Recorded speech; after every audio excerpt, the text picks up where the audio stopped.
Hi, I'm Don, and this is The Hobbyist Geek.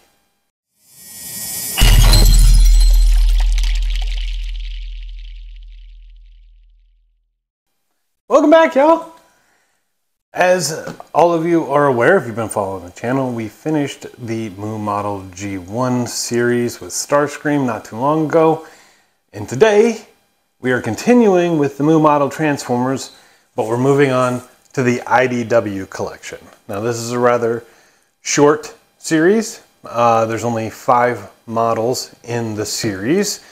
I don't know if these were done before or after the G1 models, so I don't know if they've got some lessons learned and these are easier to put together, or if we are back to square one and doing some of the hard assemblies. But we're going to kick things off today with Drift. Now, I gotta tell you, I don't know a lot about this character. He certainly looks cool, and I know what he was like in the Bayverse, but I don't recall him from the G1 cartoon, and I gotta admit, never read the comics, which is what these IDW line figures are from, but he does look very, very nice. Let's go ahead and take a look at the packaging and see what we got.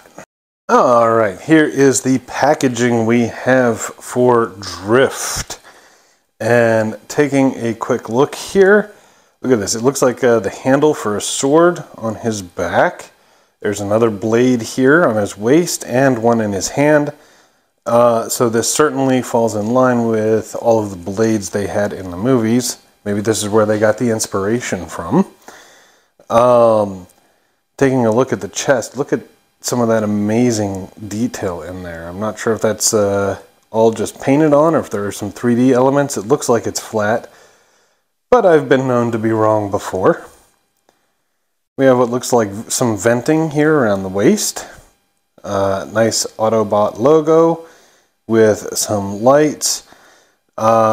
This could be a fin. I'm not sure if he's supposed to transform into a helicopter or a car. I know he did both in the movie. I certainly see elements of a helicopter on here, and I see no wheels, so I'm assuming this is a helicopter version of Drift. Coming along to the back. Wait a minute. Look at this. His arm is up and grasping the sword in the back, and here it's down and holding. Is this a posable figure? That would be awesome if this is a posable figure. Well, we certainly have a difference in the arm positioning here. On the back, looks like we do have a scabbard. I don't know if that's a function. Yes, I do. Look at that. It's a functional scabbard on his back.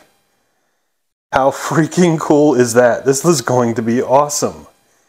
Looks like we got some more venting, a lot of extra detail here. This is definitely a helicopter version of the figure. I can't wait to get into this.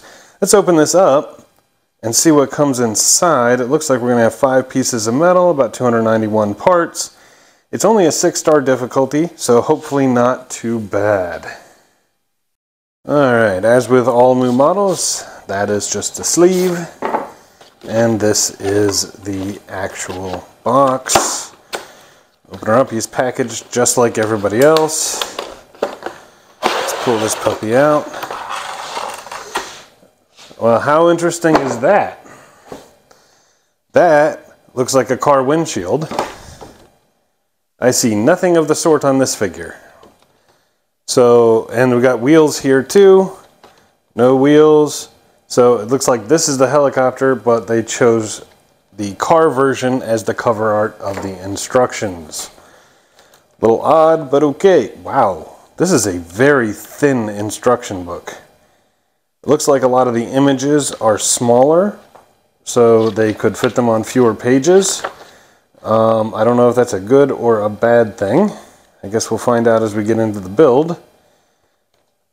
The sales pamphlet with all of their wonderful little designs. I gotta admit, some of this stuff looks really good. I really like some of these scroll ones that they have. Maybe I'll do a series on those. when I finish with the transformers anyway. Here we have our metal. Okay, let's see. It said, oh, look at that. A whole mess of magnets. Nice. Alright, let's see if we're right on the amount of, here we go, metal sheets we get.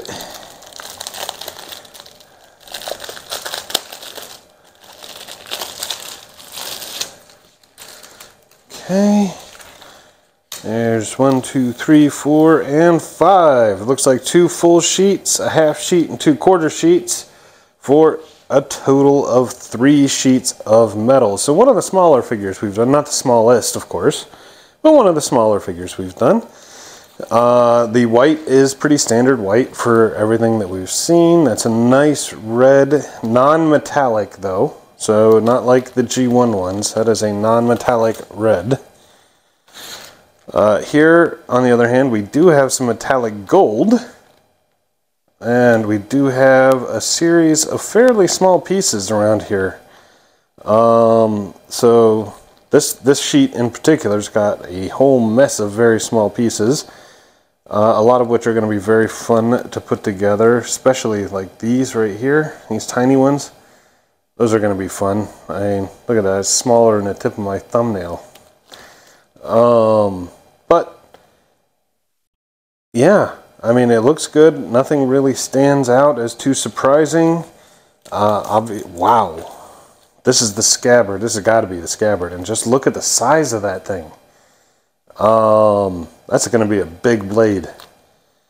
Well, I can't wait to get into this. So let's go ahead and cut some pieces out and get a move on.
Alrighty, here we are with Drift's legs completed.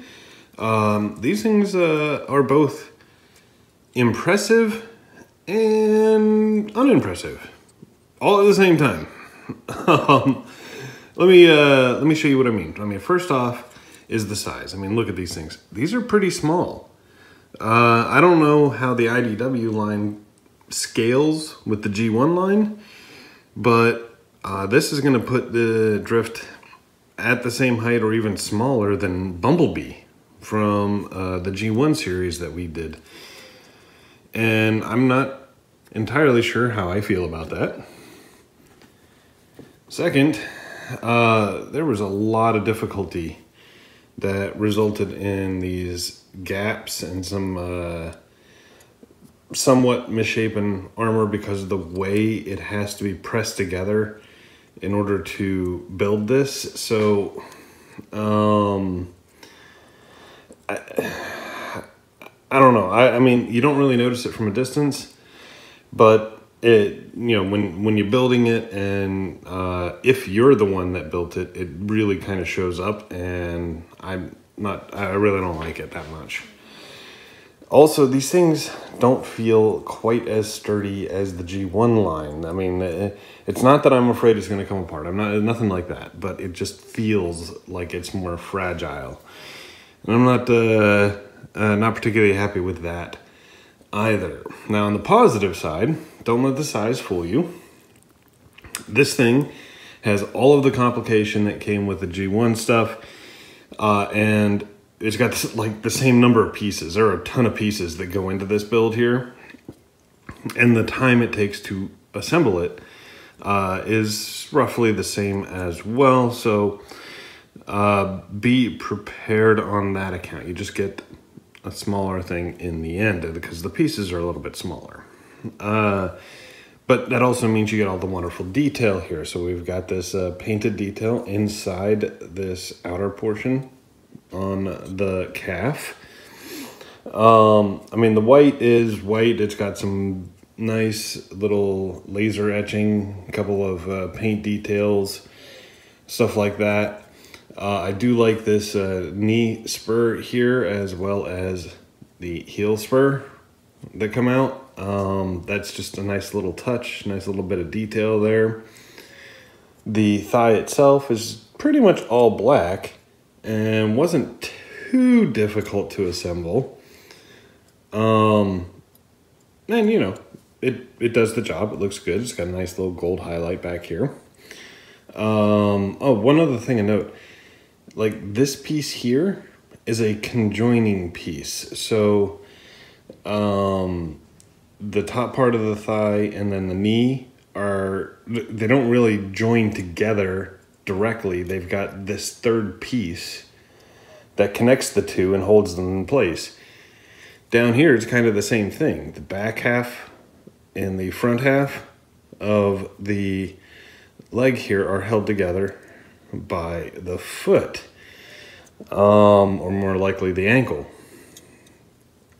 And there are several places where that's the case, which is kind of an odd choice, but it works. It works. We've got these nice little gold details coming out of the knee here. Bear in mind, this does pop out further than the hole it's supposed to go through. So when you're putting it together, make sure you've got that oriented before you try and get the tabs in place, or you're going to get this thing caught under this lip, and it's going to be an absolute pain. The instructions also aren't particularly clear, and this looks like it's supposed to be rolled. It's not. It's just a flat thing that goes right in there. So keep that in mind as well. Got some nice ankle armor here. Nothing too spectacular, but I do like the gunmetal gray and the laser etching on it. This little piece right here, actually these little triangles are pop-out pieces, while the rest of it is pop-in. So you've got this nice 3D textured element here. And the foot itself is probably one of the coolest feet we've done so far in the Transformers series. Lots of size differences, from the smaller toes to little bit of I'm not even sure what part of the foot that is. Sorry. Never did pay much attention in bio class. Then we've got, you know, this circular element, little gears, the dual color here on the heel. I mean, it's really nice. It really is. We've got these little gold elements on the back. I enjoy it. Also, just taking a look at the legs here, these look a lot more streamlined than the G1 stuff. They're not as boxy, you know. So which is fine. I mean, the G1 stuff was boxy. The cartoon elements were boxy. This is got more angles, more, you know, rolled elements, stuff like that. Well, I mean, they're not really rolled other than the circular stuff, but they do a good enough job to make it look like it's got a bit of a curve to it. And they seem a little thinner, so a little more streamlined. I like it. I really do. I'm looking forward to seeing what the next parts have in store for us. But for now, that should do it. I hope you enjoyed the video. If you did, please remember to like, share, and subscribe. And I'll see you next time. Have a great day.